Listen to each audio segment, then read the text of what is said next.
الصلاة في بيوتكم الصلاة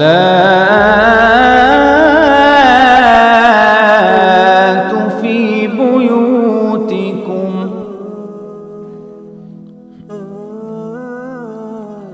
الله أكبر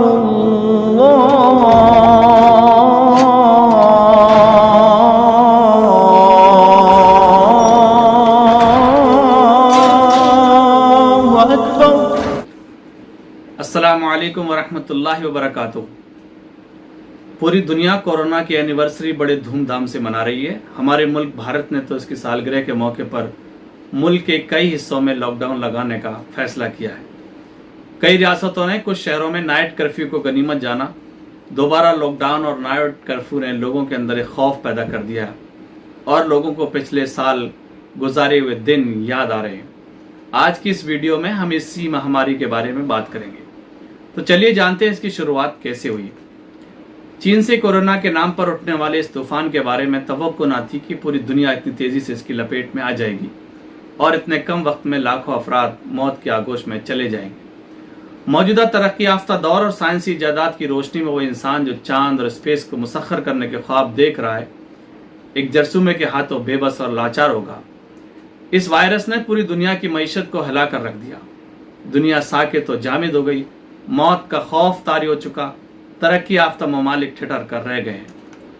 इटली, स्पेन, बरतानिया, अमेरिका जैसे तरक्की याफ्ता कौमें लर्जा बरंदाम है। पूरी दुनिया के हवाई जहाज के राब्ते अमलन खत्म हो चुके थे। अंदरूनी मुल्क परवाजें बंद थी। ट्रेनें, दफातर, स्कूल, कॉलेज, तफरी पार्क, होटल और रेस्टोरेंट बंद। लोग घरों में अमलन नजरबंद और सड़कों का सुनसान होना कर्फ्यू का मंजर पेश कर रहा था।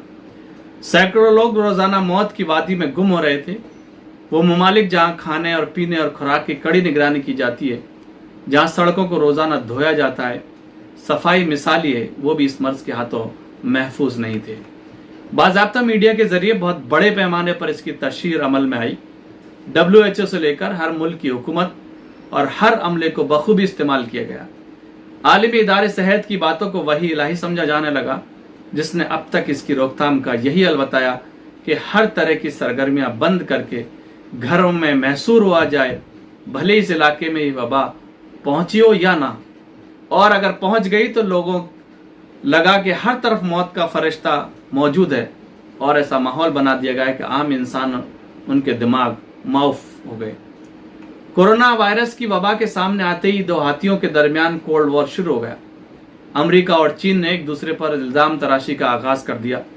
पिछले साल फरवरी के इख्तिताम पर रिपब्लिकन पार्टी के सेनेटर टॉम कॉटन ने इल्जाम लगाया कि यह वायरस हादसाती तौर पर नहीं फूटा, बल्कि इसे एक मजबूत मंसूबे के तहत जन्म दिया गया है। अमेरिका में आर्मी इंटेलिजेंस डिपार्टमेंट के साबिक अफसर फिलिप जिलार्डी ने अपने एक मकाले में लिखा कि कई रिपोर्टें इस जानिब इशारा कर रही हैं कि कोरोना वायरस के कुछ हिस्से नेचुरल नहीं हैं और ऐसा लगता है कि उनकी अफजाइश बल्कि पैदाइश हथियारबंदी के लिए की गई है। मिस्टर जिलार्डी का कहना है कि कोरोना वायरस तगय्युर और तब्दीली म्यूटेशन की नेचुरल एबिलिटी से आ रही है, जिससे अंदाजा होता है कि इसे लेबोरेटरी में जन्म दिया गया है, यानी इस पर एक बायोलॉजिकल वेपन होने का शुबा होता है। जिलार्डी साहब का कहना है कि यह वायरस वुहान के इंस्टीट्यूट ऑफ वायरोलॉजी से लीक होकर किसी इंसान या जानवर के जिस्म में दाखिल हो गया, जहां से मछली मार्केट पहुंचा और अब सारी दुनिया में कयामत ढा रहा है। चीनी फॉरेन मिनिस्ट्री ने कोरोना की वबा का तमाम तर इल्जाम अमेरिका पर आयद कर दिया। उनके तर्जुमान ली जियान जाओ ने रूस के एक साइंसी जरीदे में शाये होने वाले मकाले का हवाला दिया, जिसमें कहा गया है कि कोविड-19 की जाए पैदाइश अमेरिका है। चीनियों के ख्याल में वुहान आने वाले अमेरिकी फौज के खिलाड़ियों ने कोरोना वायरस वुहान में फैलाया, जहां गुज़िश्ता साल अक्टूबर में दुनिया के फौजी खेल मुनक्किद हुए थे। इन मुकाबलों में शिरकत के लिए पेंटागन ने 80 खिलाड़ियों पर मुश्तमिल अमेरिकी फौज की 17 टीमें वुहान भेजी थी। चीनियों को शक है खिलाड़ियों के रूप में आने वाले बायोलॉजिकल वॉर के माहिरीन ने ये जरसुमा वुहान में फैलाया है। दूसरी तरफ ईरान के प्रेस टीवी का दावा है कि अमेरिका और इसराइल के माहिरीन ने यह वायरस खुद बनाया है। जिन माहिरीन का मानना है कि यह वायरस दुनिया के ताकतवर मुल्कों की पैदा की हुई है, وہ اس کی وجہ یہ بتاتے ہیں کہ 2015 میں ابولو وائرس کے اختتام پر ماہرین کے ایک اجتماع سے خطاب کرتے ہوئے بل گیٹس نے مغربی افریقہ میں خوفناک وبائی نزلے کا خدشہ ظاہر کیا تھا، جو ان کے خیال میں 1 کروڑ افراد کو لقمہ اجل بنا سکتا ہے۔ ان کا ایک خطاب جسے ٹیڈ ٹاک کہا جاتا ہے ان ناگہانی خطرات کے بارے میں تھا جن کا دنیا کو سامنا ہو سکتا ہے۔ 2019 میں امریکہ کی مشہور میڈیا کمپنی نیٹ فلکس کی نیکسٹ پینڈیمک کے عنوان سے بننے والی دستاویزی فلم میں بل گیٹس نے چین کے کسی مچھلی بازار سے خوفناک وائرس کے پھوٹ پڑنے کا خطرہ ظاہر کیا تھا۔ مچھلی بازار کے بجائے بل گیٹس نے ویٹ مارکیٹ کا لفظ استعمال کیا تھا۔ یقیناً یہ حسن اتفاق ہے، لیکن کورونا وائرس کا ظہور بالکل اسی انداز میں ہوا جس کا خدشہ بل گیٹس نے اس دستاویزی فلم میں ظاہر کیا تھا۔ جو لوگ اس کو سازش بتاتے ہیں ان لوگوں کا دعویٰ ہے کہ کووڈ-19 کی آڑ میں عالمی صہیونیت اور سرمایہ داری اپنے مقاصد حاصل کرنا چاہتی ہے، اور یہ وبا نئے عالمی نظام نیو ورلڈ آرڈر کو نافذ کرنے کی جانب انتہائی قدم ہے۔ 1981 میں ڈین کونٹر کے novel the I of darkness میں ایک عالمی وبا کا ذکر کیا تھا۔ ناول میں ووہان کو ووہان 400 کا نام دیا گیا۔ ووہان چین کا وہ شہر ہے جہاں سے اس وبا کی شروعات ہے۔ بہرحال اس وائرس نے جہاں دنیا بھر کے انسانوں کا چین و سکون غارت کر رکھا ہے، وہیں ظالم اور جابر لوگوں کے لیے وبا نعمت سے کم نہیں۔ وبا کی روک تھام کے نام پر نسل پرستوں اور اپنی ہی قوم کو غلام بنانے والوں نے تمام اختیارات حاصل کر لیے ہیں۔ صدر ٹرمپ نے کورونا کے نام پر قانون امیگریشن 3 ماہ کے لیے سسپینڈ کر دیا تھا۔ اس فیصلے کے بعد ایشیائیوں اور افریقیوں پر امریکہ کے دروازے بند ہوتے نظر آ رہے ہیں۔ ہنگری کے وزیر اعظم وکٹر اوربن نے اپنی پارلیمنٹ سے پورے اختیارات حاصل کر لیے، جس کے تحت وہ کورونا وائرس کے متعلق جھوٹی خبر نشر یا شائع کرنے کے الزام میں کسی بھی صحافی کو گرفتار اور اخبار ٹی وی کو بند کر سکتے ہیں۔ ان کے فیصلے کے خلاف کسی بھی عدالت کو داد رسی کا اختیار حاصل نہیں ہے۔ کچھ ایسے اختیارات مصر کے جنرل سیسی نے بھی حاصل کر لیے، جس کے تحت پولیس کسی بھی گھر میں گھس کر تمام لوگوں کو کورونا کے اچانک ٹیسٹ پر مجبور کر سکتی ہے۔ مثبت ٹیسٹ والے افراد وائرس پھیلانے کے الزام میں گرفتار کر لیے جائیں گے۔ گھروں کے اندر کسی قسم کی نشست کے شبے میں پولیس اہل خانے کو گرفتار کر سکتی ہے۔ کورونا وائرس کے آئینے میں مغرب کا بھیانک چہرہ بھی سامنے آیا ہے۔ امریکہ کے ممتاز اخبار نیو یارک ٹائمز میں شائع ہونے والے مضمون نے خلاصہ کیا ہے کہ وائٹ ہاؤس میں سوچا جا رہا ہے کہ امریکی معیشت کو بچانے کے لیے اگر بوڑھوں اور بیماروں کو ٹھکانے لگانا پڑے تو ایسا کر گزرنا چاہیے۔ اسی طرح کی خبر اٹلی سے بھی آئی، جس میں دعویٰ کیا گیا کہ اٹلی کے کئی اولڈ ہاؤسز میں کئی درجن بوڑھے کورونا وائرس سے ہلاک پائے گئے، یعنی اٹلی کی حکومت نے ان بوڑھوں کو مرنے کے لیے چھوڑ رکھا تھا۔ اس بیماری سے لڑنے کا واحد راستہ دنیا کو لاک ڈاؤن دکھائی دیا، اس لیے پوری دنیا نے اپنے آپ کو گھروں میں بند کر لیا، اور دنیا کے وہ حکمراں جو اپنی خدائی کے دعوے کرتے تھے اس نظر نہ آنے والے وائرس کے آگے بے بس نظر آنے لگے۔ لوگوں کو ایک دوسرے سے الگ رہنے کا حکم جاری کر دیا، جس کو سوشل ڈسٹینسنگ کا نام دیا گیا۔ اس لاک ڈاؤن نے انسانوں کے اوپر جو ذہنی اور جسمانی اثرات چھوڑے ہیں ان کی بھرپائی ابھی مشکل نظر آ رہی ہے۔ بھوک اور بے روزگاری کا جو خوفناک وائرس جنم لیتا نظر آ رہا ہے، اس کی تباہ کاریوں کو تصور ہی اذیتناک ہے۔ کورونا کے بعد امریکہ میں اسلحہ خریدنے کا جنون انتہا کو پہنچا ہوا ہے۔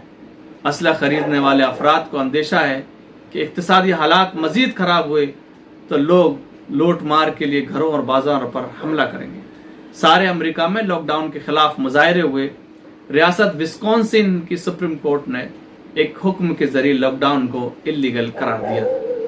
اس لاک ڈاؤن کے ذریعے انسانوں کے اوپر خوف مسلط کرنے کی کوشش کی گئی، اور لوگوں کو ایسا محسوس ہوا کہ دنیا میں صرف یہی بیماری ہے جس سے لوگ مرتے ہیں۔ حالانکہ ہم بیماریوں پر اگر ایک نظر ڈالیں تو معلوم ہوگا کہ بے شمار بیماریاں ہیں جن کی وجہ سے لاکھوں لوگ موت کے منہ میں چلے جاتے ہیں۔ کورونا سے پوری دنیا میں مرنے والوں کی تعداد تقریباً 28 لاکھ ہے۔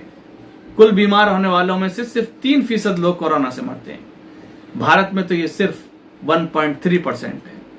دوسری بیماریوں کے آنکڑوں پر نظر ڈالیں تو ہم دیکھتے ہیں کہ صرف 2017 میں دل سے متعلق بیماریوں میں مرنے والوں کی تعداد 1.80 تھی۔ ہر سال کینسر سے 1 کروڑ اور HIV ایڈز سے تقریباً 10 لاکھ لوگ مرتے ہیں۔ इसी साल भुखमरी से मरने वालों की तादाद तकरीबन 23 लाख थी। लेकिन इन बीमारियों को रोकने की तरफ और उन बीमारियों को रोकने के लिए कोई कदम नहीं उठाए गए। तंबाकू पर इतनी सख्ती नहीं है, एड्स के बारे में इस तरह का रवैया इख्तियार नहीं किया गया, बल्कि इसको बढ़ाने के काम किए गए। आखिर सवाल तो बनता ही है कि बीमारियों के ताल्लुक से इतना भेदभाव क्यों है। लोगों को खौफ में मुब्तला करने के लिए कोरोना से मरने वालों की डेड बॉडीज उनके घर वालों के सुपुर्द नहीं की जाती थी। हालांकि WHO कह चुका था कि मरने के बाद जिस्म के जरासीम भी खत्म हो जाते हैं, लेकिन इस पर तवज्जो नहीं दी गई। अब कोरोना पॉजिटिव की डेड बॉडीज उनके घर वालों को दी जाने लगी। ऐसी क्या तब्दीली हुई कि ये सब किया जाने लगा। ऐसे वाकयात भी सामने आए कि जब डेड बॉडी उनके मुताल्लिकीन के सुपुर्द की गई तो उसको खोलने से मना कर दिया गया, लेकिन जब उन्होंने खोला तो उसके जिस्म के तमाम अहम हिस्से गायब मिले। बाज़ जगह तो ये भी देखने में आया कि किसी गैर मुस्लिम की बॉडी मुस्लिम को और मुस्लिम की बॉडी गैर मुस्लिम के सुपुर्द कर दी गई। कई मुल्कों ने मुसलमानों की डेड बॉडीज को दफनाने के बजाय उनको जलाने का हुक्म दे दिया। सबसे खतरनाक काम जो इस कोरोना लॉकडाउन के बहाने किया गया वो इबादत गाहों पर ताले डालने का काम था। जमहूरियत के चैंपियंस ने साबित करने की कोशिश की कि दुनिया में सिर्फ उनका मजहब जमहूरियत चलेगा, किसी और को सांस लेने की इजाजत ना होगी। इसलिए हम देखते हैं कि जब कोरोना के खौफ ने इबादत गाहों पर ताले डलवा दिए, लोगों को उनके मजहबी त्यौहार मनाने पर पाबंदी आयद कर दी, तो अमेरिका और भारत में आसानी के साथ इलेक्शन होते रहे। वैसे भी कोरोना इलेक्शन से बहुत डरता है। वो उम्मत मुस्लिमा जिसे इंसानों की भलाई के लिए पैदा किया गया था, उसने भी अपनी मसाजिद को बंद कर लिया। खादिमुल हरमैन के हुक्म पर मस्जिदुल हराम और मस्जिदुल नबी पर ताले डाल दिए गए। उलमा इकराम ने तालेबंदी के हक में फतवे सादिर कर दिए। सल्लू फी ब्यूतिकुम को दलील बनाया गया और हर मसले की तरह इसमें भी बेबुनियाद दलील का सहारा लिया गया। सल्लू फी ब्यूतिकुम का हुक्म इंतहाई तेज बारिश में दिया गया। इसको किसी ऐसी बीमारी पर चस्पा नहीं कर सकते। हमारे उलमा इकराम को ये बात इस मौके से क्यों याद आई? आज तक तेज बारिश और खराब मौसम की वजह से ऐसा ऐलान नहीं किया गया। सल्लू फी ब्यूतिकुम का ऐलान तो अरब मुल्कों में किया गया, यहां तो इसकी जरूरत महसूस नहीं की गई। मौजिन आवाज लगाता, आओ नमाज की तरफ, आओ कामयाबी की तरफ, और फिर मसाजिद के दरवाजे नमाजियों के लिए बंद कर दिए गए। किसी तरह मसाजिद खुली तो नमाजियों को 1-1 मीटर की दूरी पर खड़ा रहने का हुक्म मस्जिद के इमाम की तरफ से दिया जाता। कोरोना से पहले इमाम साहब ऐलान करते अपनी सफ़ों को दुरुस्त कर लें, मिलकर खड़े हों, बीच में खला बाकी ना रहे, और अब ऐलान किया जाता है कि एक दूसरे से फासला बना कर रखें। सबसे हैरान कुन बात यह देखने में आती है कि जो लोग हर वक्त साथ रह रहे हैं, बगैर मास्क के मॉर्निंग वॉक और इवनिंग वॉक कर रहे हैं, लेकिन मस्जिद में दाखिल होते ही उनको मास्क और सोशल डिस्टेंसिंग याद आ जाती है। लेकिन जैसे ही नमाज से फारिग हुए वही हाथ मिलाना और एक दूसरे से गले मिलना। आखिर नमाज के दौरान ऐसा क्या हुआ कि लोग फासले बनाने पर मजबूर हो गए, और नमाज के बाद ऐसी क्या तब्दीली हुई कि लोग आपस में मिलकर बातें करने लगे। मसाजिद को क्वारंटाइन सेंटर बनाने की बात कही गई और इसकी भी सिरे से दलील फराहम की गई। जब मसाजिद में कोरोना की वजह से लोग इबादत नहीं कर सकते तो क्वारंटाइन सेंटर कैसे बनाया जा सकता था? अगर मुसलमानों ने माजी में अपनी मसाजिदों को बीमारों को रखने का इंतजाम भी किया तो क्या नमाजियों के लिए उनके दरवाजे बंद करके किया? ऐसा तो कभी नहीं हुआ। आइए अब बात करते हैं भारत में कोरोना वायरस की। जिस तरह कुछ जालिम और जाबिर लोगों ने इसके जरिए अपना जुल्म बाकी रखा, हमारा मुल्क कब पीछे रहने वाला था? चीन के वुहान में पहला मामला सामने आते ही 10 जनवरी को WHO ने गाइडलाइन जारी कर दी थी। 30 जनवरी को WHO की तरफ से पब्लिक हेल्थ इमरजेंसी नाफिज कर दी गई। इसी वक्त भारत के केरला में इसका पहला केस सामने आया, लेकिन इसके बावजूद 24 और 25 फरवरी को नमस्ते ट्रंप में तकरीबन 1.25 लाख लोगों को जमा किया गया। इस वक्त डॉक्टर हर्षवर्धन, जो union health and family welfare minister ने कहा कि भारत के मजबूत हेल्थ सर्विलेंस ने कोरोना को भारत में दाखिल होने से रोक दिया। लेकिन कुछ ही महीनों में उनके हेल्थ सर्विलेंस की पोल खुल गई। भारत में जिस वक्त जनता कर्फ्यू के नाम पर लॉकडाउन की शुरुआत हुई, सिर्फ 360 केस थे, लेकिन 22 जून को भारत 4,65,000 केसेस के साथ दुनिया में चौथे नंबर पर आ गया। क्या ये यहाँ की आवाम को धोखे में रखना नहीं था? नमस्ते ट्रंप से जब फारिग हुए तो कोरोना से मुतालिक WHO की गाइडलाइन याद आई। اور بغیر سوچے سمجھے نوٹ بندی کی طرح ملک بھر میں لاک ڈاؤن کا فیصلہ کر دیا آج گیا. رات 12 بجے سے گھروں سے باہر نکلنے پر پوری طرح پابندی لگائی جا رہی ہے. ظاہر سی بات ہے کہ بغیر تیاری کے جب آپ 130 کروڑ کی آبادی والے ملک کو بند کر دیں تو وہ نتائج آنے تھے جو مزدوروں کی بری حالت کی شکل میں ہمارے سامنے آئے. جب لوگ بھوک اور بنیادی ضرورت سے بدحال ہو گئے تو انہوں نے پیدل اپنے گھروں کی طرف کوچ کرنا مناسب سمجھا. میڈیا کی ذمہ داری بنتی تھی کہ وہ ایسے موقع پر حکومت کی خامیوں کی نشاندہی کرے، لیکن اس نے حکومت کے کارناموں پر پردہ ڈالتے ہوئے تمام تر الزام عوام پر ڈال دیا. ایسے میں اگر مسلمان مل جائیں تو سونے پر سہاگا، چنانچہ تبلیغی جماعت کو بلی کا بکرا بنا دیا گیا. کورونا کو پھیلانے کی پوری ذمہ داری تبلیغی جماعت پر ڈال دی گئی. جن لوگوں نے تبلیغی جماعت کا مرکز دیکھا ہے وہ جانتے ہیں کہ وہاں ہر وقت کتنے لوگ رہتے ہیں. جب وہ لوگ اچانک لاک ڈاؤن کا اعلان سنیں گے تو کیا کرتے؟ ظاہر سی بات ہے کہ وہ مرکز میں ہی ٹھہرے رہیں گے. لیکن میڈیا اور حکومت کی طرف سے، یہاں تک کہ نام نہاد سیکولر لوگوں کی طرف سے اس کو ایک سازش بتایا گیا اور پھر مرکز پر تالا ڈال دیا گیا.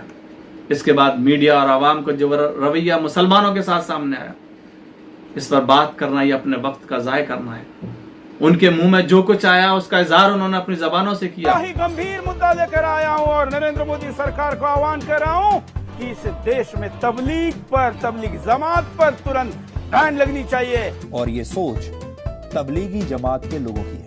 People of Uttar Pradesh, hear me. 53% of all cases in your state are because of the Tablighi Jamaat People of Markaz. Telangana, 73% of all the cases in your state are because of the Markaz. لیکن سوال یہ ہے کہ یہ جماعت کیا قانون سے اوپر ہے؟ کیا ان کے لیے پردھان منتری کی اپیل کوئی معنی نہیں رکھتی؟ People of Delhi, 63% of all the cases in your city are because of the Tablighi Jamaat Markaz. Just the Tabligh Jamaat meeting. Now Delhi suddenly is a hotbed. The congregation at Nizamuddin Markaz was part of a sinister plot to spread the virus. اس کے برعکس ہم دیکھتے ہیں کہ جو مسافر مندروں میں پھنسے تھے، حکومت نے ان کو اپنے خرچے پر سرکاری بسوں کے ذریعے چپ چاپ ان کے گھروں تک پہنچانے کی کوشش کی. ایودھیا میں رام مندر تعمیر کا سنگ بنیاد بھی اسی کورونا لاک ڈاؤن میں بڑے دھوم دھام سے رکھا گیا، لیکن مسلمانوں کے تہواروں کے معاملے میں مخالف رویہ سامنے آیا. جب ان کے تہوار قریب آتے پابندیاں سخت کر دی جاتی، کورونا کے تمام آنکڑے پیش کی جاتے، لیکن جیسے ہی تہوار گیا پھر وہی آسانیاں. یہی سب کچھ اب دوبارہ دیکھنے میں آ رہا ہے. پھر وہی لاک ڈاؤن، پھر وہی کرفیو، پھر وہی گائیڈ لائن اور پھر وہی اپنی مرضی کو تھوپنے کی کوشش، پھر وہی آنکڑے پیش کیے جا رہے ہیں. لیکن حیرت کی بات یہ ہے جن اسٹیٹس کے اندر الیکشن ہے وہاں کورونا کی کوئی بات نہیں، وہاں کے آنکڑے نہیں بتائے جا رہے. شاید کورونا بھی وہاں جانے سے ڈر رہا ہو، یا شاید وہاں پر کورونا کو ٹھہرنے کے لیے ہوٹل میں روم خالی نہ ہو. ایک طرف دیش میں لوگ ایک دفعہ پھر خوف میں ہیں، لیکن بنگال میں الیکشن کی ریلیاں بڑے دھڑلے کے ساتھ جاری ہیں. یہاں تک کہ لوگ اب مشورہ بھی دینے لگے ہیں کہ ملک سے کورونا کو بھگانے کے لیے پورے ملک میں الیکشن کرا دینے چاہیے. آئیے بات کرتے ہیں کورونا ویکسین کی. کورونا کے مارکیٹ میں آتے ہی لوگوں نے اندازہ کر لیا تھا کہ اب ویکسین آئے گی اور اس کو زندگی کا حصہ بنا دیا جائے گا. ہر ملک ویکسین بنانے کے معاملے میں سبقت لینا چاہ رہا تھا. ماہرین کا کہنا ہے کہ کسی مرض کی دوا بنانا آسان ہے لیکن ویکسین مشکل ہے. کورونا میں یہ کھیل الٹ گیا. یہاں دوا تو آئی نہیں، ویکسین آ گئی. ویکسین کے بعد ہونا یہ چاہیے تھا کہ لوگ اس مرض کے شکار نہ ہوتے، لیکن یہاں دیکھنے میں یہ آیا کہ ویکسین کے بعد لوگ بیمار بھی پڑے اور موت نے ان کو اپنے آغوش میں بھی لے لیا. آل انڈیا مسلم پرسنل لا بورڈ کے جنرل سیکرٹری جناب ولی رحمانی صاحب نے اپنی موت سے 15 روز پہلے ویکسین لیا. ان کو بھی کورونا پازیٹیو بتایا گیا. ویکسین کے بعد کم سے کم اتنا تو ہونا چاہیے تھا کہ لوگ کورونا کا شکار نہ ہوتے، ماسک نہ لگانا پڑتا، سوشل ڈسٹینسنگ نہ کرنی پڑتی. لیکن یہ سب کچھ ہو رہا ہے تو ویکسین کا فائدہ کیا ہے؟ کیا صرف دل کو بہلانے کے لیے سب کیا گیا یا پھر کچھ اور پردے کے پیچھے جس کو چھپایا جا رہا ہے؟ انہی سب باتوں کی وجہ سے لوگوں کا خیال ہے کہ ویکسین نہیں بلکہ اس کے ذریعے لوگوں کا ڈی این اے بدلا جا سکے گا. بہرحال جو کچھ بھی ہو، ڈی این اے بدلے نہ بدلے، لیکن اتنا تو طے ہے کہ دنیا اس کے بعد یکسر بدل جائے گی. بس، ریل اور جہاز پر سفر کرنے والوں کے لیے نئے قانون بنائے جائیں گے اور بنائے جا رہے ہیں. اب ہلکے سے بخار یا کھانسی پر آپ مشکوک سمجھے جا سکتے ہیں.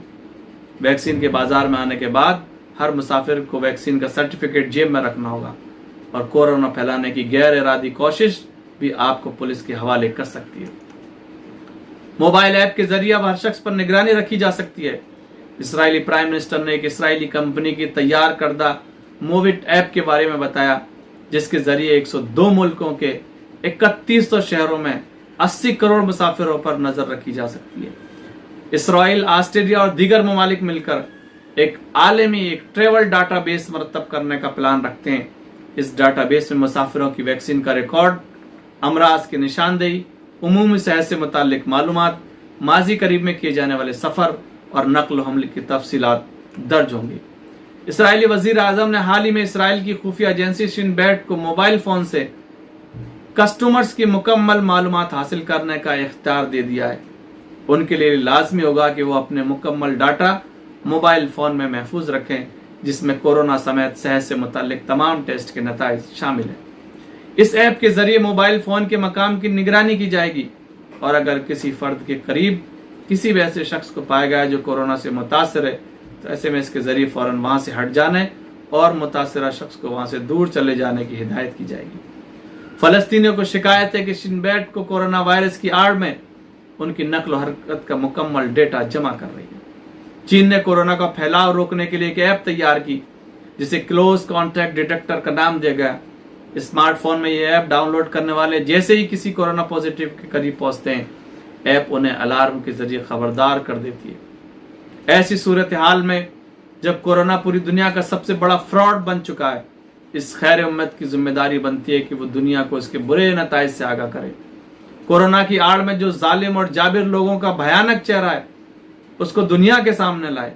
जो लोग ये काम कर रहे हैं उनका साथ दें, इस बीमारी के बनावटी खौफ से बाहर निकलें। अगर हमने काम नहीं किया तो याद रखना कि सबसे ज्यादा मुतासिर हम ही होने वाले हैं। रमजान आने वाला है, कोरोना भी आने वाला है। अगर हम अब इसी तरह गाइडलाइन पर अमल करते रहे, अगर हम गाइडलाइन को वही इलाही समझते रहे, तो एक बार फिर नमाजियों से महरूम हो जाएंगे, एक बार फिर हम अपनी तरावियों से महरूम हो जाएंगे, एक बार फिर हमारी नमाजें मुतासिर होंगी। इस वीडियो में फिलहाल इतना ही, इजाजत दीजिए। अल्लाह हाफिज।